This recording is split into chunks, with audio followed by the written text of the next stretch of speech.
तो test cricket 5 दिन का होता है और टेस्ट क्रिकेट में एक नियम होता है कि आपको 90 ओवर दिन में करवाने होंगे और जब नई गेंद आती है तो उसकी भी एक लिमिटेशन होती है कि एक वक्त के बाद ही आपको जो है वो नई गेंद मिलेगी।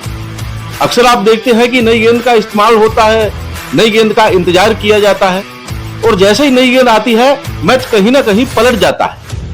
लेकिन अब नए नियम आ रहे हैं जिसके चलते जो नई गेंद है वो अब शायद थोड़ी जल्दी मिल जाए, क्योंकि टेस्ट क्रिकेट में वैसे ही अब रोमांचक हो चुका है। क्योंकि जब से इंग्लैंड ने बेसबॉल क्रिकेट चालू किया है तब से गेंदें जो है वो मैदान के बाहर जाती हुई ज्यादा दिखती है, चौके छक्कों की बरसात होती है। हालिया उदाहरण तो भारत और इंग्लैंड की सीरीज का ही है, जहां 5-5 शतक बन जाते हैं। कोई 200 रन बना देता है, कोई 150 रन बना देता है। इंग्लैंड की टीम भी रन बनाती है। तो कहीं ना कहीं ये सारी चीजें जो है बैट्समैन के फेवर में जा रही है। अब नया नियम जो आ सकता है उसमें यह कहा जा रहा है कि जो गेंद एक लिमिटेशन के बाद मिलती थी उससे पहले भी नई गेंद सौंपी जा सकती है। जी हाँ, अभी तक 80 ओवर के बाद नई गेंद मिलती थी, यानी कि अब 80 ओवर जब हो जाएंगे तो उसके बाद आप कभी भी नई गेंद का इस्तेमाल कर सकते हैं। अब इस नियम को बदलने की मांग की गई और ये मांग किसी टीम या अंपायर ने नहीं की, बल्कि ये मांग बॉल मैन्युफैक्चरिंग कंपनी ने की है। इंग्लैंड की कंपनी ड्यूक्स ने नियम बदलने को लेकर एक मांग रखी। अक्सर हम देखते हैं जब इंग्लैंड जाते हैं, वेस्ट इंडीज देखते हैं या साउथ अफ्रीका में जाते हैं तो ड्यूक्स गेंद का वहां पे ज्यादा इस्तेमाल किया जाता है। अब ये कंपनी कहती है ड्यूक्स कि 80 ओवर के बजाय आप 60 ओवर के बाद नई गेंद दे दीजिए। ये भी एक अच्छा ऑप्शन है। और ये क्यों है? इसके पीछे एक बहुत बड़ा कारण है। भारत और इंग्लैंड की सीरीज में हाई स्कोरिंग मैच देखने को मिले। हम सब ने देखा शुभमन गिल ने गेंद को लेकर कुछ शिकायतें की।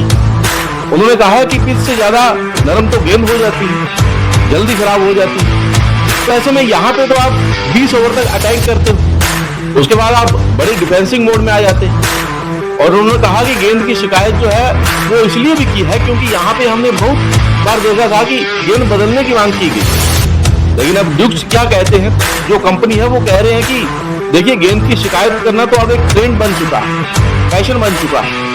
जो चीज 1980 से चली आ रही है, 80 ओवर के बाद बदलती है, उसमें आपको बदलाव की जरूरत क्या है, क्यों शिकायत की जरूरत? लेकिन फिर भी फील्डिंग टीम जो है वो कहने के बाद ही उनको नई गेंद दी जाती 80 ओवर के बाद। अब इस सीरीज में कई बार ये देखा गया है कि अंपायर से अनुरोध किया गया, ऋषभ पंत ने भी किया, अंपायर से बहस भी हुई, उन्होंने गेंद फेंक दी थी, ऋषभ पंत को सजा भी मिली। ऑस्ट्रेलिया और वेस्ट इंडीज मैच में भी जोश हेजलवुड ने जो है शिकायत की थी गेंद बहुत खराब है। अब ड्यूक्स कंपनी ये कह रही है अपने बचाव में कि तेज शॉट और स्टैंड में बार बार टकराने से गेंद खराब हो रही है। हालांकि आईसीसी के पास तो अंपायर के लिए एक बॉल गेज है जिसमें वो चेक कर सकते हैं। लेकिन अब वो कह रहे हैं कि अगर ऐसा लग रहा है आपको तो फिर आप इसको विचार कर लीजिए, 60 या 70 ओवर के बाद दे दीजिए या फिर कुछ पहले आप गेंद दे सकते हैं। तो ये मांग कर रही है अगर आपको लगता है कि गेंदें खराब है तो वो गेंद को आप पहले बदल लीजिए। आप भी कुछ चीजें इनिशिएटिव कर सकते हैं। ड्यूक्स ये कहता है कि सब गेंद जो है वो मशीन से बनती है, एक आध दो गेंद खराब आ सकती है, सारी गेंद तो खराब नहीं हो सकती। और अगर ऐसा लगता है तो आप गेंद चेंज कर लीजिए। रूल जो है 80 ओवर के बाद हम गेंद दे देते हैं, उसकी जगह आप 60 ओवर 70 ओवर में दे दीजिए। तो उन्होंने भी अपने पक्ष रख दिया क्योंकि ये कंप्लेन हुई कि बॉल सॉफ्ट हो रही है, बॉल में ना ही कोई ताकत बची है ना ही कुछ उसे कहा जा रहा है। अब ड्यूक्स कहता है कि देखिए बैट्समैन इतने पावरफुल हो गए हैं, बैटिंग इतनी अच्छी करते हैं, चौके छक्कों की बरसात हो रही है, वो स्टैंड में जाते हैं, वो कहीं ना कहीं बॉल टकराती है इसलिए गेंद खराब हो रही है और इक्का दुक्का बॉल जो है जो खराब हो जाती है। तो अगर ऐसा लगता है कि बॉल में कोई डिफेक्ट है या आपको लग रहा है कि हम खराब बॉल दे रहे हैं तो आप फिर नियम में बदलाव कर लीजिए। तो ये सारी चीजें जो है बहुत जल्द हो सकती है क्योंकि टेस्ट क्रिकेट को रोमांचक बनाने के लिए आईसीसी बहुत सारे कदम उठा रही है। और ऐसे में अब देखते हैं कि जो 80 ओवर का एक रूल है कि 80 ओवर के बाद नई गेंद दी जाती है, वो उसमें बदलाव होता है या फिर नहीं। आपको क्या लगता है कि क्या 60 ओवर के बाद या 70 ओवर के बाद नई गेंद का इस्तेमाल होना चाहिए, हाँ या ना? लिख के कमेंट जरूर करें।